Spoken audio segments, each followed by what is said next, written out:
Hi, this is Diane Lovetobake on YouTube, and what we're going to make are cookies. These particular cookies, well, they're coconut cookies, and if you're like me, I love coconut. I like unsweetened as well as sweetened coconut, and these particular cookies are very light, very thin, and very crispy.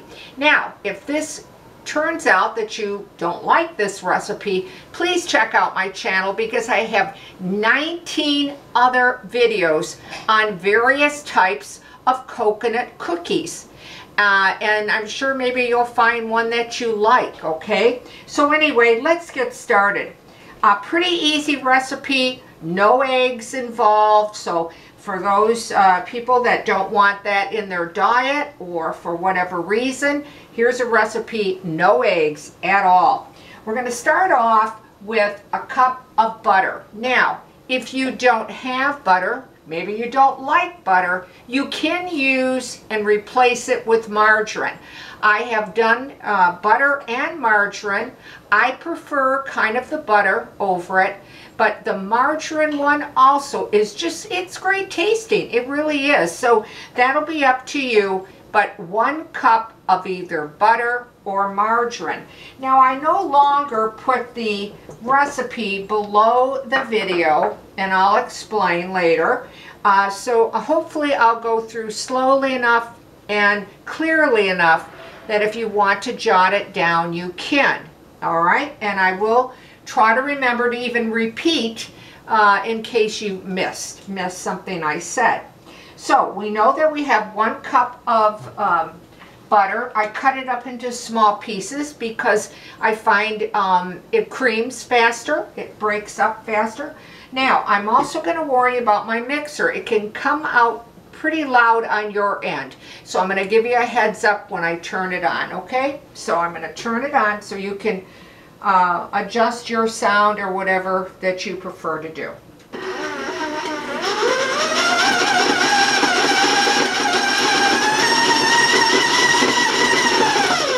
Now, spend a couple minutes and really beat the butter or margarine till it's nice and smooth and creamy. I'm just moving it along due to the video, okay? Now, and by the way, if you want to use a hand mixer, feel free.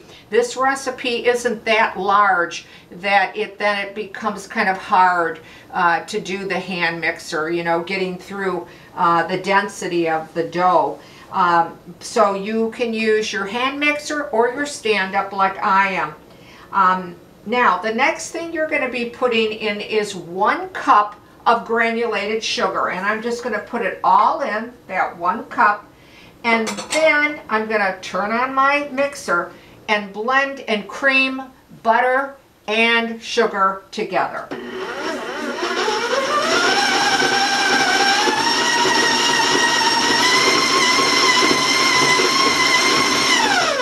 Okay, now again, spend a couple minutes to really bring it all together so it becomes sort of a pale yellow, silky and smooth, but I'm doing this to just move it along so I don't have to keep you too long in this video.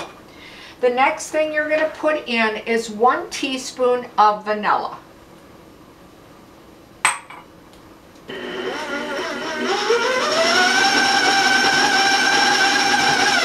And generally, you know, it's a couple minutes here and there to cream the butter, and then cream another couple minutes to cream the sugar with the butter and the vanilla, okay? So I'm going to turn on my mixer just for a little bit longer before I start talking about the dry ingredient, okay?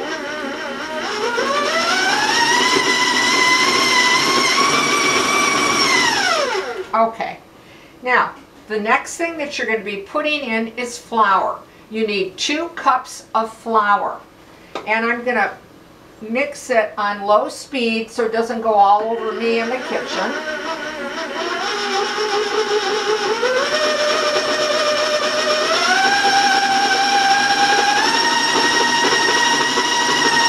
So just add a little at a time.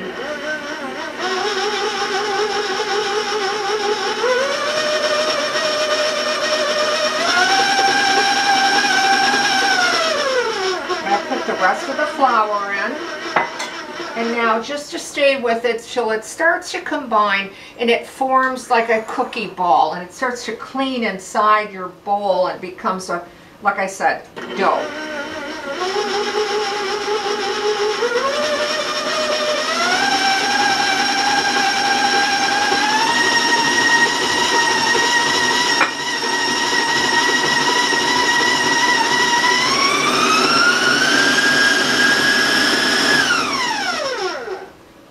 Okay, now I wanted to raise it up just to get things moving.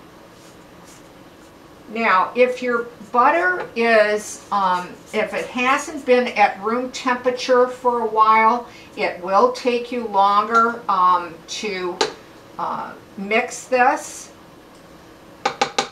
Okay. The next thing and the last thing you're going to put in is 1 1/3 cups of your shredded coconut. And I am using a sweetened right now, sweetened coconut. You can use the unsweetened too. I'm just going to put it all in. And then I'm going to turn it on. Once again, warn you about the sound.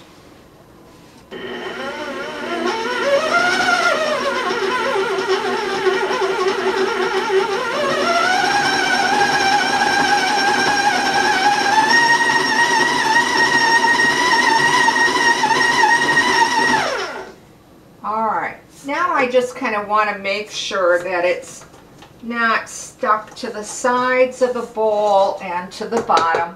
But I do have to turn it on for a little bit longer. Give you a heads up on the sound so that it becomes more of a dough. So it does need a little bit more time here.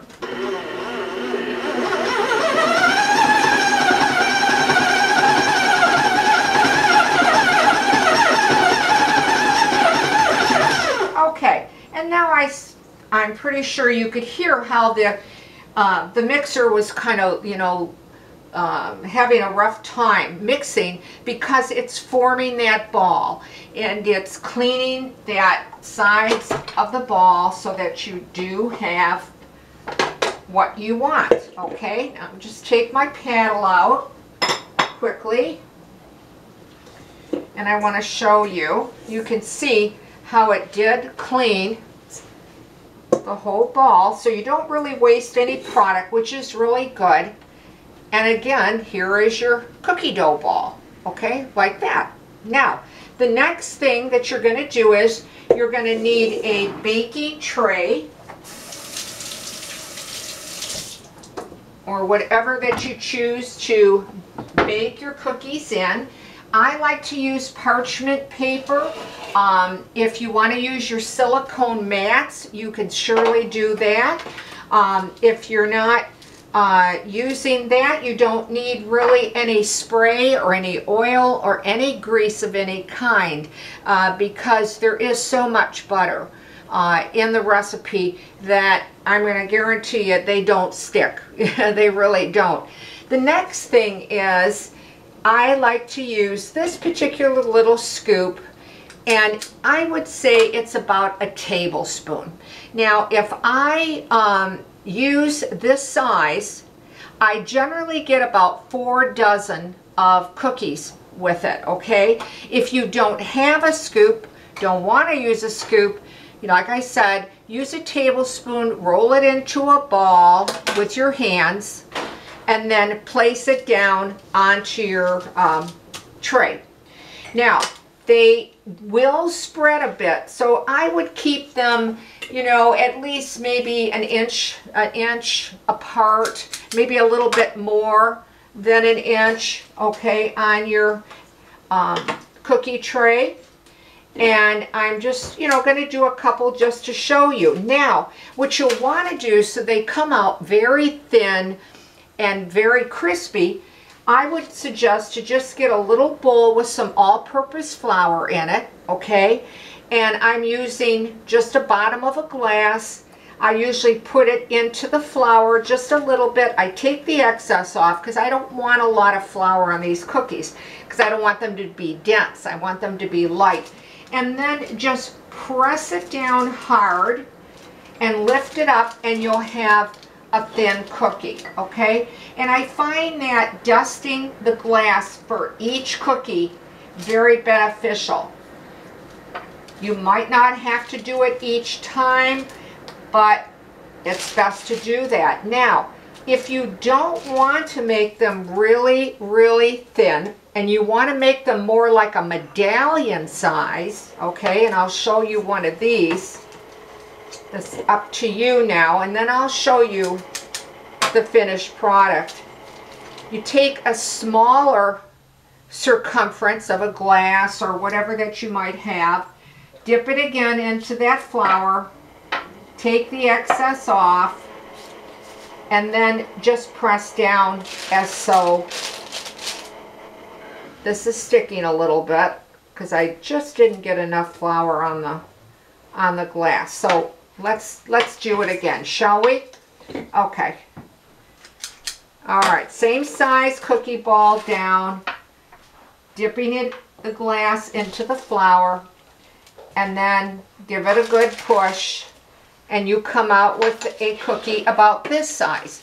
All right? So you can make them. You can make them a little smaller and a little thicker, or the thin. I prefer the thin with the larger circumference, like on this glass that I like to use. But remember to use the flour, otherwise they will stick. They really will, okay?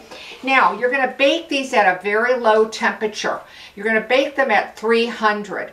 And you know, all our ovens set up so differently, so I'll be honest with you, they can take anywhere from 20 to 25 minutes to bake up.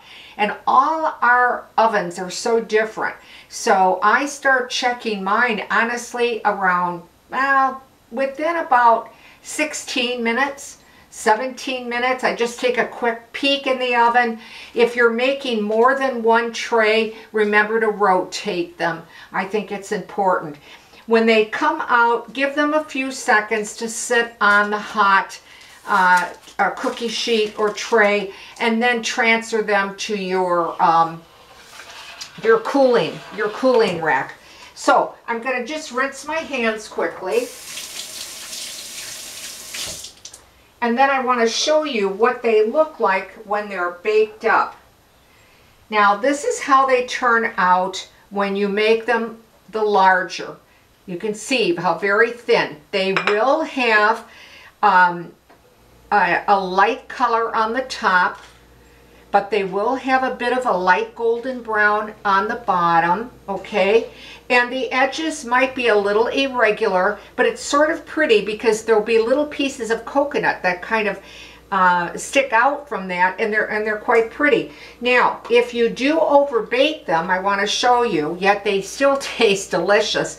You'll get too brown on the edges, okay? But again, if you like that and you like the texture once you try it, they're delicious too.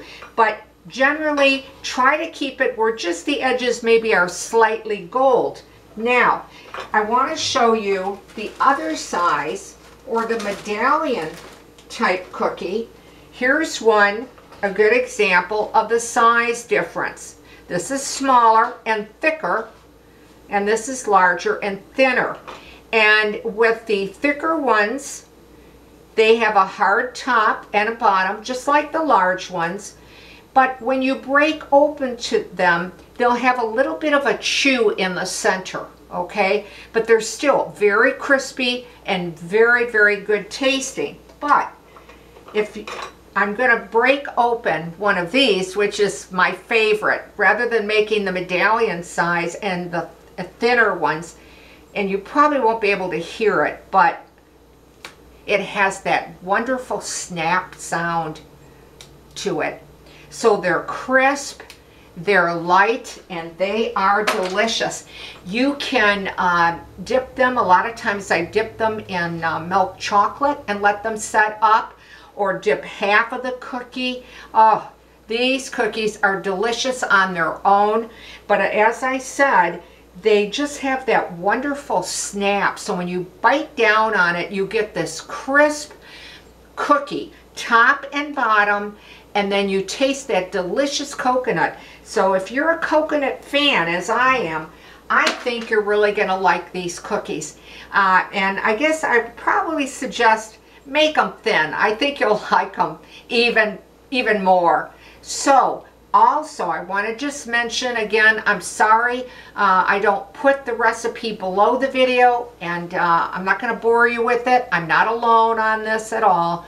But I always tell folks, if you've watched, if you try this recipe, let me know how you liked it.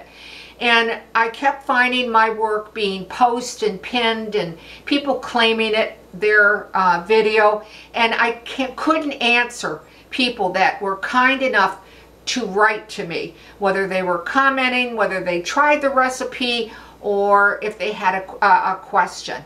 So if you watch me on YouTube, and that is the only place I put my videos on, so if you are going to write to me, please, I will get that message or question on YouTube, and I will answer in a timely fashion. So I want to thank you for always watching Diane Lovetobake on YouTube.